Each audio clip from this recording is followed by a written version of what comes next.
हैं वो भी हमारी बदल सकती है। आज इंजीनियर है, कल को और भी कुछ बन सकते हैं, है ना। तो ये सब चीज़ें क्या है, ये सब परमानेंट नहीं है, ये सब टेम्परेरी है, ये सब बदल सकती है। तो फिर हमारे अभी तक जो हम जी रहे थे, इन्हीं के सहारे जी रहे थे, यही सब को अपना परिचय दे रहे थे हम।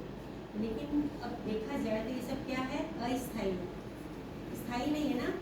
तो स्थायी क्या है हमारे जीवन में, वो है कि मैं एक आत्मा हूँ। ये आत्मा जो है एकदम सत्य है। जो जब ये शरीर था नहीं था तभी मैं थी, अभी शरीर है तो इस शरीर में हूँ, और जब ये शरीर नहीं रहेगा तो भी मैं तो रहूँगी। तो ये सत्य है। तो कोई भी समय हो, कोई भी स्थान हो, है ना, कैसी भी परिस्थिति हो, लेकिन मैं आत्मा हूँ, ये तो सत्य है। और हम सब कौन है, सभी आत्माएं हैं। सबका स्वरूप भी क्या है, एक जैसा है। ऐसा तो नहीं है कि छोटा बच्चा है तो इसकी आत्मा छोटी होगी, नहीं। आत्मा का स्वरूप सबका एक जैसा है। और आत्मा का निवास स्थान कहाँ बताया था कल, प्रकृति के मध्य में, है ना। प्रकृति के मध्य में कहें या मस्तक के बीच में, या चमकता है गजब सितारा कह देते हैं। तो देखिए इसका स्थान यहाँ पर है। ये अति सूक्ष्म है जो इन आंखों से नहीं देख सकते।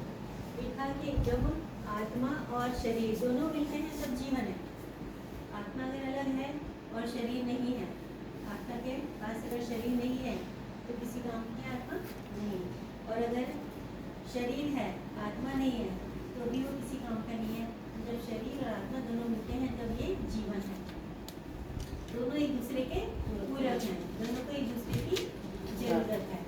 शरीर जो है वो 5 तत्वों से बना हुआ है, और शरीर में कई 5 कर्मेंद्रिय हैं। जैसे जो आत्मा है, आत्मा की भी क्या है, 3 सूक्ष्म इंद्रियां हैं, मन, बुद्धि और संस्कार।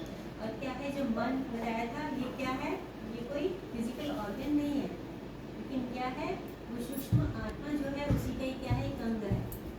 अंग अवयव कह दो उसको, या फिर उसकी इंद्रियां कह दो, उसकी शक्तियाँ कह दो।